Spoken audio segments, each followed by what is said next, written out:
जय हिंद दोस्तों, मेरा YouTube चैनल में आपका स्वागत है। आज का टॉपिक है रामगढ़ राज। छोटानागपुर क्षेत्र का एक छोटा सा हिस्सा था रामगढ़ राज। उसके विषय में आज हम लोग पढ़ेंगे कि स्थानीय राजा जो था कौन कौन था, इसका पूरा डिटेल पढ़ेंगे।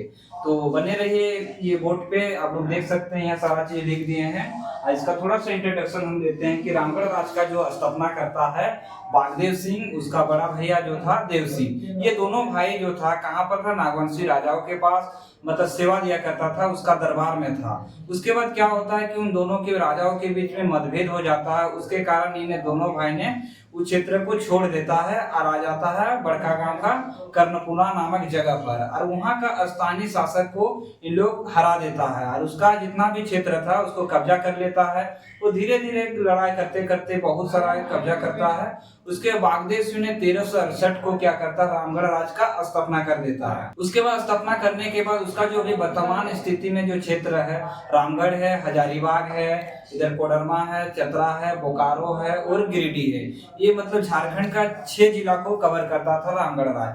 ये सारा चीज उसके बाद देखते हैं कि उसके नेक्स्ट राजा था दलेल सिंह। दलेल सिंह नाम का एक राजा हुआ करता था, वो बैठता है रामगढ़ राज में। उसके बाद ये शासन करता है 1667 से लेकर 1724 ईस्वी तक। और ये मतलब बहुत विद्वान ये था, राजा हुआ करता था, ये कवि भी हुआ करता था। और इसने एक रचना लिखा, शिव सागर करके एक किताब को ये रचना किया। उसके बाद आते हैं 1718 में एक 6 राज था। 6 राज का राजा कौन था, मगर सिंह। मगर सिंह को इन्हें दलेल सिंह ने क्या किया, पराजित किया और इसका जितना भी जो ये क्षेत्र था उसको कब्जा कर लेता है। उसके बाद फिर से क्या होता है कि मगर सिंह का एक बेटा था रणभद्र सिंह, उसने पुनः दलेल सिंह को हरा देता है और उसके बाद पुनः वो अपना पापा का जो यानी कि फादर का जो ये एरिया था उसको ले लेता है। उसके बाद आते हैं ये दलेल सिंह जो है, ये रामगढ़ का एक कैथा मंदिर है, उसको भी इन्होंने नहीं बनवाया, ठीक ना। उसके बाद आते हैं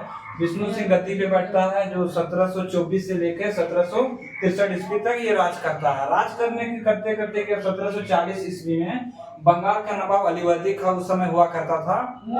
इन्होंने क्या किया, अलीवर्दी खान ने हिदायत अली को भेजा, किसके पास भेजा, विष्णु सिंह के पास भेजा कि जाओ उसके साथ मतलब लड़ाई करना है, ये लड़ाई करो। तो इन लोग क्या किया कि ये 12,000 रुपया इन लोग के मतलब टैक्स देने के लिए समझौता हो गया। समझौता यानी कि 1 साल में इसको 12,000 बलदेव ये विष्णु सिंह को देना पड़ता है। उसके बाद आते हैं कि 1747 में क्या किया, 6 राज को फिर से इन्होंने कब्जा किया। ये जो यहाँ पे इसका पुत्र रणभद्र ने कब्जा कर लिया था फिर से, फिर विष्णु सिंह ने इसको लड़के क्या किया, फिर अपना राज में मिला लेता है। मिलाने के बाद फिर क्या होता है, फिर राज करने लगता है। 1751 से लेकर 1752 ईस्वी में एक रणहत नामक का जगह है, जगह उसका जमींदार हुआ करता था कामगर खां। कामगर खां ने फिर विष्णु सिंह को क्या करता है, फिर उसके मतलब साम्राज्य में लड़ाई करता है। लड़ाई करने के बाद फिर समझौता होता है और कुछ क्षेत्र को इसने कब्जा कर लेता है। उसके बाद आते हैं 1763 बंगाल का नवाब मीर कासिम नाम सुन के आप लोगों को पता होगा कि ये बंगाल है कि सिराजुद्दौला जो है वो रॉबर्ट क्लाइव के बीच में एक लड़ाई होता है, प्लासी का लड़ाई। प्लासी का युद्ध लड़ाई में क्या होता है, उसके बाद ये गद्दी पे बैठता है बंगाल में मीर जाफर करके, उसी का दामाद होता है मीर कासिम। कौन होता है, मीर कासिम। मीर कासिम को सूचना मिलता है कि नहीं विष्णु सिंह ने क्या किया, कुछ जमीन को इन लोग क्या कर कुछ क्षेत्र को कब्जा करके रखा हुआ है।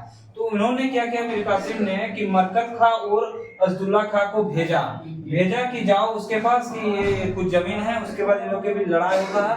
लड़ाई होने का जो अवैध रूप से ये मतलब हड़प के रखा था जमीन को, तो ये पुनः मतलब ये जिसका था उसको दिला देता है और कुछ लोग।